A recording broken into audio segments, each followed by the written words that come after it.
아침에 나로 주의 인자한 말씀을 듣게 하소서. 성도 여러분 안녕하세요. 화요일입니다. 오늘도 하나님의 돌보심과 평강이 여러분들 삶의 자리에 가득하기를 간절히 소망합니다. 말씀 한 곳 봅니다. 누가복음 19장 41절부터 48절까지의 말씀을 봉독해 드립니다. 가까이 오사 성을 보시고 웃으며 이르시되 너도 오늘 평화에 관한 일을 알았더라면 좋을 뻔하였거니와 지금 내 눈에 숨겨졌도다. 날이 이를기라 내 원수들이 토둔을 쌓고 너를 둘러 사면으로 가두고 또 너와 및 그 가운데에 있는 내 자식들을 땅에 메어치며 돌 하나도 돌 위에 남지 아니하리니 이는 내가 보살핌 받은 나를 알지 못함을 인함이니라 하시니라. 성전에 들어가 장사하는 자들을 내쫓으시며 그들에게 이르시되 기록된 바 내 집은 기도하는 집이 되리라 하였거늘 너희는 강도의 소굴을 만들었도다 하시니라. 예수께서 날마다 성전에서 가르치시니 대제사장들과 서기관들과 백성의 지도자들이 그를 죽이려고 꾀하되 백성이 다 그에게 귀를 기울여 들으므로 어찌할 방도를 찾지 못하였더라. 아멘. 예루살렘이라는 곳은 종교적으로 볼 때 매우 중요한 곳입니다. 세계 3대 종교로 꼽히는 유대교, 이슬람교, 기독교 이러한 세계적인 종교의 토대가 이 예루살렘입니다. 모두가 이곳을 최고의 성지로 여기죠. 왜냐하면 유대교도 이슬람교도 기독교도 성경, 유대교와 이슬람교는 구약을 중심으로 기독교는 구약과 신약을 중심으로 이 성경을 중심으로 세워진 종교이기 때문입니다. 이들 모두가 아브라함을 믿음의 조상으로 그렇게 또 생각을 하고 있습니다. 아브라함이 하나님의 명령을 받아서 아들 이삭을 데리고 모리아산으로 올라갑니다. 하나님이 너의 아들 이삭을 나에게 제물로 번제로 드릴 수 있겠느냐? 라고 물으셨을 때 아브라함이 그렇게 하겠다고 대답을 하고 아들을 데리고 모리아산으로 올라간 것 같습니다. 구약에 나오는 이 모리아산, 이곳은 우리가 알고 있는 예루살렘입니다. 이 예루살렘을 시온이라고도 부릅니다. 시온산, 시온 그렇게도 부르죠.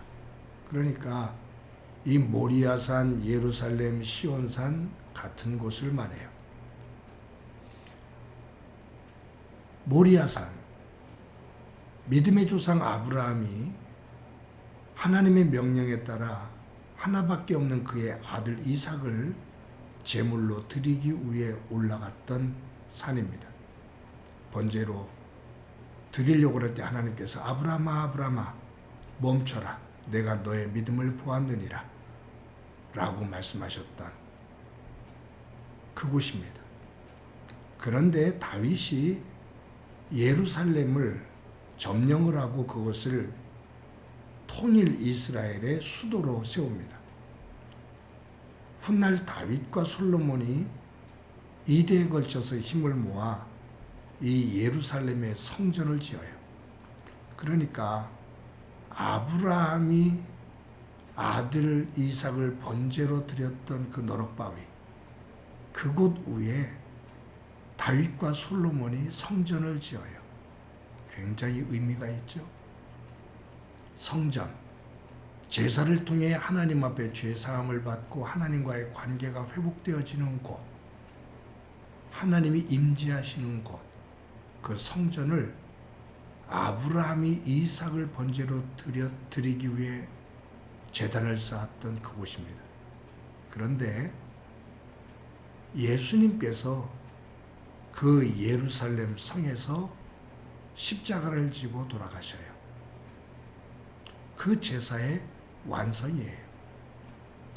온 인류의 죄를 대속해서 십자가에 달려 돌아가신 곳, 그곳이 아브라함이 이삭을 드리려고 했던 곳, 성전을 쌓았던 곳, 그곳에서 예수님께서 십자가에 달려 피를 흘리며 한 마리의 희생양으로 온 인류를 위해 죽으셨다, 그 말이에요. 저는 성경을 읽으면서 이 모리아산과 다윗 성전, 예루살렘 성전이죠. 그리고 예수님의 십자가의 죽음, 이 곳이 한 장소에서 일어났다라는 이 사실은 매우 충격적이었고 깊은 영적인 의미가 있었습니다. 예수님께서 나귀 새끼를 타고 예루살렘 성에 올라가시면서 우셨습니다. 가까이 오사 성을 보시고 우시며 이르시되, 그러는데 여기 우셨다라는 얘기는 그냥 눈물을 흘리신 것이 아니라 통곡하고 우셨음을 의미하는 단어입니다. 예루살렘 성을 보시고 엉엉 우셨다, 그 말이에요. 왜 우셨을까? 이 예루살렘 성에 두 가지 의미라고 봐요. 이 예루살렘 성이 이제 곧 돌 위에 돌 하나 남지 않고 다 무너져 멸망하게 된다. 그 사실을 예수님은 알고 계신 거죠. 예수님께서 돌아가신 다음에 40년 후에 로마 티토 장군에 의해서 예수님께서 말씀하신 것처럼 돌 위에 돌 하나 남지 않고 다 무너지거든요.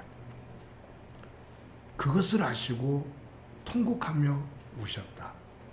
또 한 가지는 예수님께서 뭐라고 말씀하시냐면, 하나님께서 이 성전을 만민이 기도하는 집이라고 말씀하셨는데 너희들 강도의 소굴로 만들었다. 하나님이 임재하시는 거룩한 곳, 하나님의 사람들이 하나님을 만나는 거룩한 곳, 그곳인데 너희들이 그 거룩한 곳을 강도의 소굴로 만들었다. 하나님이 떠나셨다. 너희들의 죄로 인해, 악함으로 인해 하나님께서 그곳에서 떠나셨다. 그 죄악을 보고 예수님께서 통곡하시며 우시는 겁니다. 그러한 모습을 보고 대제사장과 종교 지도자들이 예수님을 잡아 죽이려고 하죠. 그러니까 참 악의 극치에 달한 모습을 보여줍니다. 굉장히 영성이 있고 영적인 것 같은 자리에 서 있는 지도자들이지만 그들의 영적이라고 말하는 그 부분은 악한 사람의 욕망에 사로잡혀 있는 하나님을 거역하는, 하나님의 이름으로 하나님을 거역하는 사악한 영성을 가지고 있습니다. 그것이 거룩이라는 이름으로 포장되어 있을 뿐이죠. 그래서 예수님은 이 위선자들아, 외식하는 자들아, 독사의 자식아 라고 꾸짖었던 거고요. 성도 여러분, 이 말씀을 대하면서 한 가지 생각해 봅니다. 하나님이 임하시는 곳, 거룩한 제사가 드려지며 하나님 안에서 회복되어지며 치유가 되는 곳, 그 성전이 강도의 소굴로 만들어진 모습을 보고 통곡하셨는데, 하나님의 영이 거하시는 내 몸이 성전이다 라고 주님 말씀하신 그 말씀을 기억하며 나는 예수님께서 내 모습을 보고, 내 영적인 모습을 보고 통곡을 하시는 그런 모습일까? 아니면 기뻐하시는 모습일까? 내 삶의 자리의 내용을 보고 하나님께서 박수를 치면서 참 잘했다, 잘하고 있다 라고 기뻐하실까? 아니면 눈물을 뚝뚝 흘리고 계실까? 우리의 모습을 보고 너무너무 가슴이 아파 흐느껴 오실까? 한번 생각해 봅니다. 박수치며 기뻐하실 것 같다라는 자신감이 저에게는 없어요.